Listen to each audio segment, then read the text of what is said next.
This is your weekly briefing from Pursuit Magazine, brought to you by PI Education. I'm Hal Humphreys, your host, coming to you live from Studio B at the Appraisery Learning World Headquarters right here in Nashville, Tennessee. This week in the weekly briefing, we've got a couple of guests. The first guest we have is Sarah Datta. Sarah is our editorial intern here at Pursuit Magazine. She's been with us for the past several months. We're about to lose Sarah. And I'm really sorry about that because she's been doing some amazing work here at Pursuit Magazine. Sarah's been putting together this series of how-to articles for private investigators. And if you get a chance, you should check it out. Here's my conversation with Sarah Datta. Sarah Datta, thank you for being here. And thank you. It's going to be impossible for me to thank you enough for the work you've done with us here at Pursuit Magazine. I know that Kim is incredibly thankful for the work you've done. So just right off the bat, thank you. Oh, well, my pleasure. So the interview with Maria, that's a hard topic. What was it like to talk to Maria about her work? Yeah, it definitely was a hard topic. Talking to her and the things that she described and what she had to go through to do her work for the UN was so inspiring. The conditions were terrible. She had to do work incredibly quickly whilst under immense international pressure, from in the international community and the UN. And then she had to hear all these stories of from victims of war crimes and assault and violence. And so talking to her was just, again, so inspiring because she had to go through so much to do such an important task. And it was an incredible interview to witness. Yeah, and reading the stories, you get a sense of how incredible some of these people's stories are. Tell me about some of the other folks you talked to in the process of putting these articles together. Yeah, so it's a lot of people who are related to the field of private investigation, some a little more tangentially than others, for sure. But you have, some private investigators, you have ex-FBI, an attorney, you have an author, so people who are involved in this field but have their own specific niches and spaces within this field. And that's one of the things, it always strikes me that when someone says private investigator, a lot of people have a notion of what that is, but there's a huge, broad territory that covers everything from surveillance work all the way over to war crimes investigations to, criminal defense work. There's just so many things that can be done under the umbrella of being a private investigator. What did you learn in the process of doing these interviews and put these stories together, and what about it surprised you? Yeah, I mean, it goes back to what you were saying about how private investigation is such a broad field. And I think the public and most people just have a general perception of a stereotype of a PI or just kind of one definition of what a PI is and can do. Whereas in reality, there are so many routes that you can go down in this field. For instance, if you, really don't like surveillance work, you don't like that whole stakeout sort of thing, there are, cases you can take that will lead you to more of just a research in an office type thing. That's what Rochelle Davis, who reunites birth families, she told me that she actually does most of her work in her office on her computer. But on the flip side to that, if you actually really do some of those surveillance work aspects, there are cases you can take that will lead you to do more of that. And if you do just really like this field, but you don't know if you want to actually be a PI or anything like that, you can still be involved, someone like R.J. Jacobs, who writes psychological thrillers, so he's still kind of involved in the field in that way, but he's not a PI. So there are just so many spaces within this field for a person to find their own personal route that they like. I love it. This work, when I teach classes about criminal defense work, a lot of times people ask, it seems like it's really heavy work. Did you come across anything that the question that Kim put together for me says, anything that made you laugh or anything that made you cry? Was there anything that hit you as particularly heavy in the process of doing these interviews? Yeah, most of the interviews do have their fair share of heavy material. talking to someone like Maria who investigates war crimes. I mean, that's not easy to talk about. It's very heavy. Or even talking to someone who I recently interviewed, Allison Clayton, who her work is overturning wrongful convictions. And so there's a lot of aspects to this job that are very intense. But on the other side of that, doing the intense work, sometimes these cases get solved. Sometimes the missing person is found, the birth family is reunited, the wrongful conviction is overturned. So as much as there are hard and difficult parts to this, sometimes there is a lot of joy to doing this work as well. Yeah, no doubt. I spend a lot of time conducting interviews for criminal defense cases. I'm assuming you haven't had a whole lot of experience conducting interviews. Tell me some specific things that you learned in the process of doing these interviews with the investigators you talked to. Yeah, so starting off, I did not have a lot of experience doing interviews, and so there was a bit of a learning process. I think the biggest thing I've learned is just there's no need for me to try and structure the conversation a whole lot. I don't know this field, whereas the people I'm talking to, they know their stuff. They're professionals. Sometimes just me, kind of taking a step back and letting them tell me about their experience and their own, stories and anecdotes is a lot more helpful than me trying to ask them questions or constantly control how the interview's going. Yeah, no doubt. And one of the things I find when I do interviews, I'm trying to get information from someone, and most of the time I'm trying to get really specific information from someone. But sometimes the best thing I can do is just shut up and let them tell their story. So I think that's a really good insight. Now, what did you learn about writing in the process of working with Kim Green and doing these stories? What specific things did you learn about writing from this? I learned a lot about writing too. I think definitely you're always revising, you're always trying to get better. It definitely can be daunting sometimes to have, an interview transcript that's really long or an audio file that's, really long that you have to kind of hunt through for those little gold pieces of information. But just, kind of working at it section by section and having the mindset of you can always improve no matter how bad the draft may seem now. It can always get better. It's just a good mindset to have when it comes to writing. Yeah, the one thing about writing that I find incredibly difficult is just that process of working with an editor and realizing that even though you think your words are precious, sometimes somebody has a better way of arranging them, and it's I don't know, it's a difficult process writing for publication. It's hard, but I think at the end of the day, it works out to be a better end product when you work with a talented editor and you go through that process. Oh, 100%. Yeah, because you have, after you've written your draft, you need that outside pair of eyes to tell you what is working and what isn't working. So working with someone like Kim, who's so talented as an editor, is just a game changer. She is pretty good. Is there anything that I should have asked you that I haven't asked you yet? I guess just reiterating, if someone who's watching this is interested in this field of private investigation and kind of doesn't know a lot about it, doesn't know where to start. It's hard work for sure, but it can be incredibly rewarding. And there's just always a space for someone who's interested in this field to kind of find their own path. So I guess I would say that if someone's interested in being a PI or interested in sort of this field of crime/legal investigations, there's a way for you to be involved. I love it. So Sarah, I know we had you for a few months as an editorial intern, and I know Kim has enjoyed the process working with you. I've enjoyed the work product that you've come out with. What's next for Sarah Datta?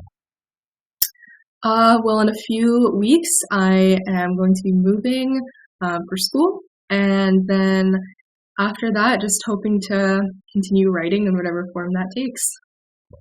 Sarah, thanks again for being here today, and thank you so much for the work you've been doing here at Pursuit Magazine. Thank you for having me. Sarah, thank you so much for taking the time. I'm really tickled that you were able to join us. I talked to Sarah over the weekend. What What an amazing kid. She did such a good job for us over the past several months. If you get a chance right now, all you do is go to right down underneath this screen and subscribe to our YouTube channel. Do it now. It doesn't cost you anything, and it helps us out quite a bit. We'd love to have you subscribe to our YouTube channel. Do it right now. Right down here, subscribe. Also, if you get a chance, hop on over to pursuitmag.com and check out all of the stories by Sarah Datta, the how-to series from her. She's got reviews of books. She's got stories on how to investigate war crimes. She's got stories on how to negotiate hostage situations. Check it out, pursuitmag.com. For our next segment, I've got R.J. Jacobs on the line. He's author of 3 crime novels, all psychological thrillers. Earlier this month, I recommended his latest book in my ongoing holiday wish list. It's called Always the First to Die, and it's set in the Florida Keys. Now, I'm going to ask real quick, RJ, number one, thank you for being here. I'm bringing you on the screen with me. If somebody wants to buy your book, where should they go? How it's available just about everywhere. Amazon, Barnes & Noble. I'm personally a fan of the indie bookstore scene, so that'd probably be my first stop. I've been pushing people to go to the indie bookstore first, go to your local bookstore and pick the book up. Barring that, I don't know if there's any benefit to you to people coming through your website to buy the book, but I think it's good for people to make a visit to your website anyway. That would be nice. Yeah, I think the website has links to a couple of different retailers, but I encourage people to go to their own independent bookstore that's usually sort of a community center for people who like books and for writers. Yeah, absolutely. Well, tell me a little bit about the book. It's called, I'm going to go back to my screen real quick and drop the book down again. It's called Always the First to Die. Tell us a little bit about this book, RJ. Sure thing. It's a story about a woman who has to go into the evacuated Florida Keys after a Category 4 hurricane to find her daughter. And she is a former horror movie actress, and the circumstances of the rescue start to resemble the plot of the film she starred in. I actually grew up in Florida, and I had always wanted to set a book down there and kind of capture the unique personality of the Keys, even within sort of the uniqueness of Florida. So that was sort of the genesis of it. When you think about places in this country that are unique, the places that come to my mind are New Orleans, Santa Fe, New Mexico, and obviously the Florida Keys. It's wacky down there. Yeah. I'd like to think Nashville's on that list. I hope we're not losing a bit of that charm. RJ, Nashville's going to be a really good place where there are a lot of plaques saying what cool thing used to be there. Yeah, right. I wanted to talk to you a little bit about our Pursuit How-To series. Our intern, Sarah Datta, interviewed you for that story. I've got that up here on the screen.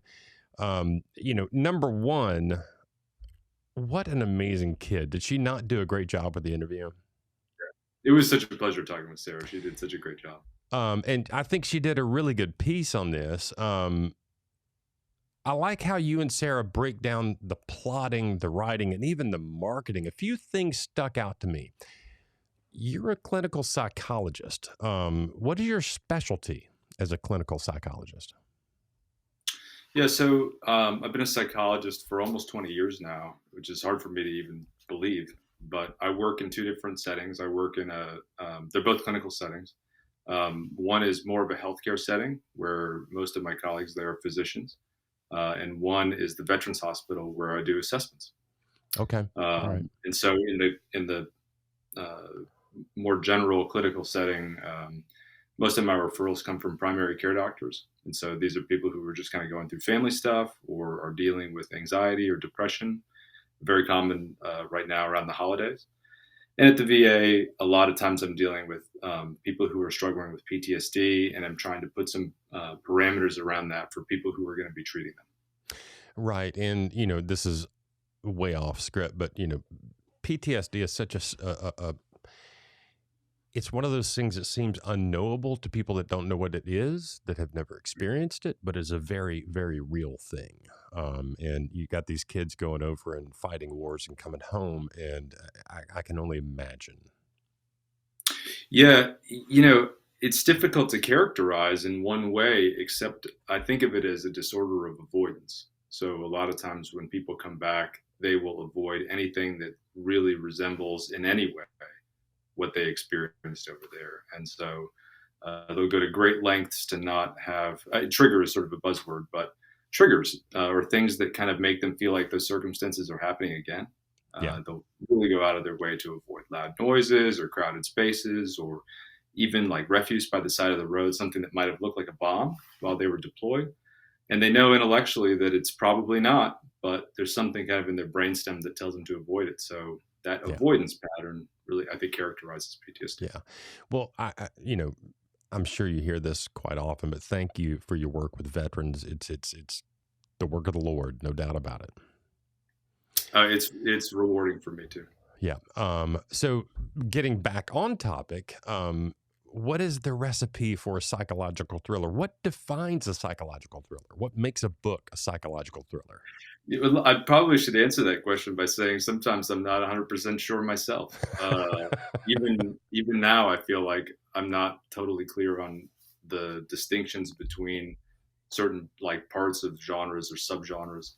But I think of a thriller as being kind of defined by not knowing exactly what's going to happen to the characters, or there being some suspense about whether the characters are going to be able to be safe at the end, or being able to prevent kind of a calamity from happening.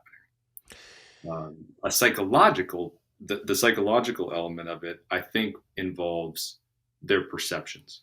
Some of it involves, is what I'm seeing real? Do I have some sense of paranoia?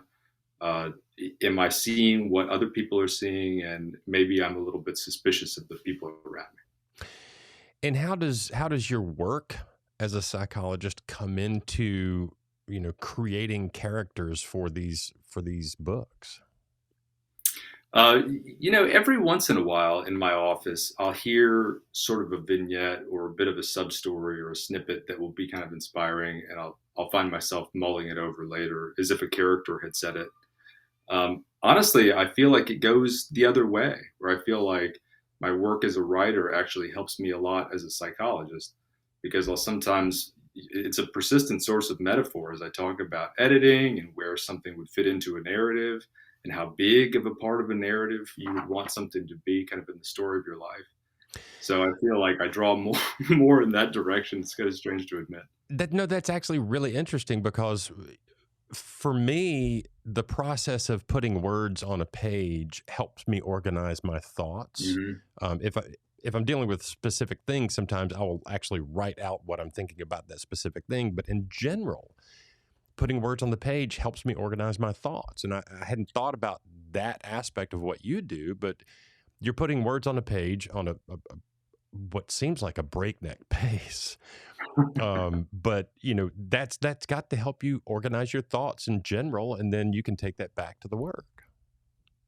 Yeah, I think it's a bit like what people do without realizing it as they sit down with a therapist, and sometimes they'll, part of your task as a therapist is to help somebody come to an idea themselves, or they'll say something that sounds like, "Geez, I never would have thought of that if I hadn't been saying it out loud." And so it's a bit like writing and editing. Yeah, no doubt. Awesome. In the story that Sarah put together for us, you talk about the starting point of a good story. And this is one of the things that, Kim Green, my wife and the editor of Pursuit Magazine, is a writer, and we've talked about this ad nauseum.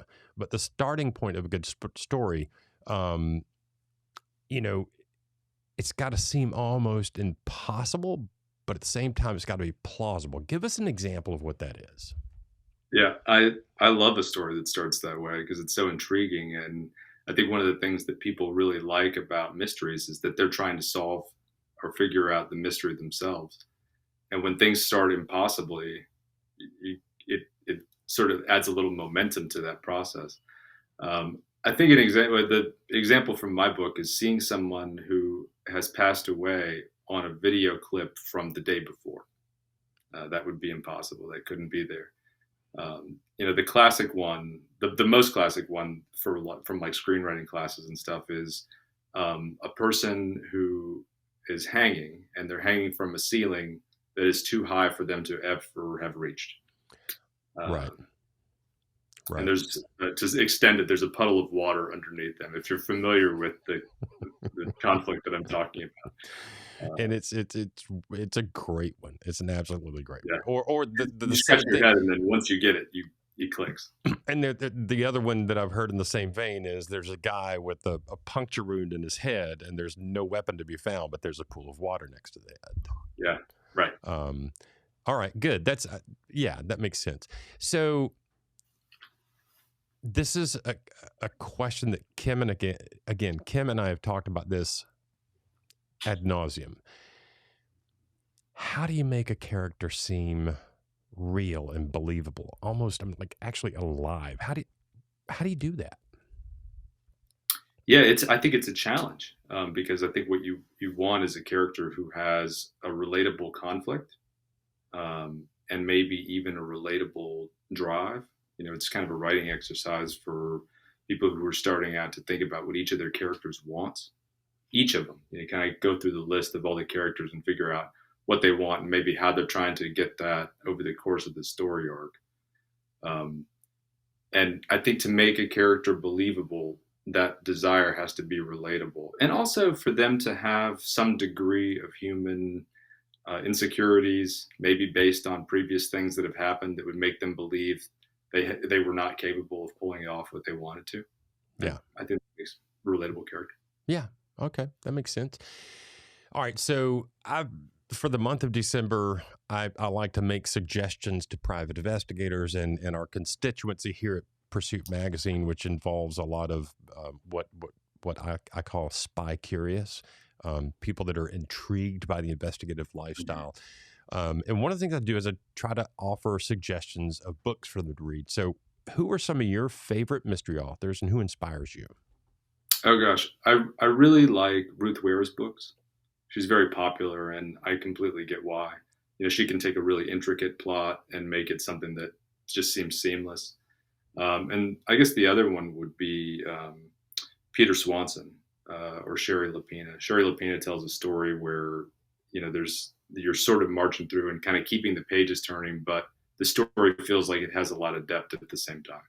So Right. either of them, I think, are fantastic. Okay. Do you have any books or series that you would recommend as gift for private investigators?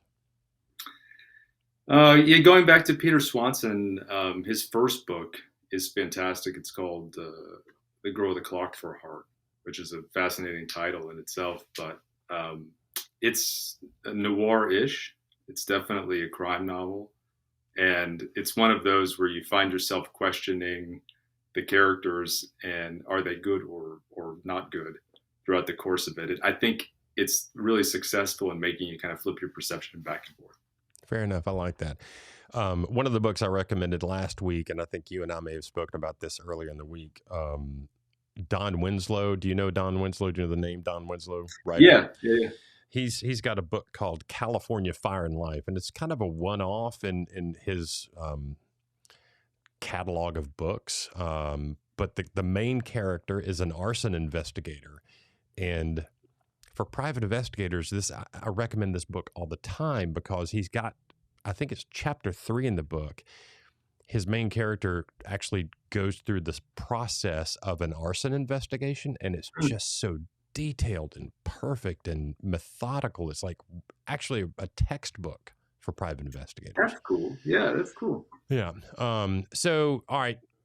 I've had you on the line for a little bit now. I've been asking you a lot of questions. You're a mystery writer. Here's your chance. You've got a private investigator. Anything you want to know from the private investigator side of things? For sure. So I've heard a story as being described as the break of a pattern. A pattern has started, and then the action of the story that you're telling is the interruption of that pattern. I guess my question is, are there times where in your work that pattern is interrupted and you're surprised, you're caught off guard by something? I'm caught off guard every day in this work. It's just I'm astonished at the things human beings can do to one another. It really does kind of blow my mind, and I'm not shocked by it anymore, but I'm still astonished by it. Yeah, the pattern break. So for an investigator, it really is all about the patterns, establishing a person's patterns, establishing the way they do things, and figuring out, what they normally do. And then if you have a crime, there's almost always something that falls outside of the pattern.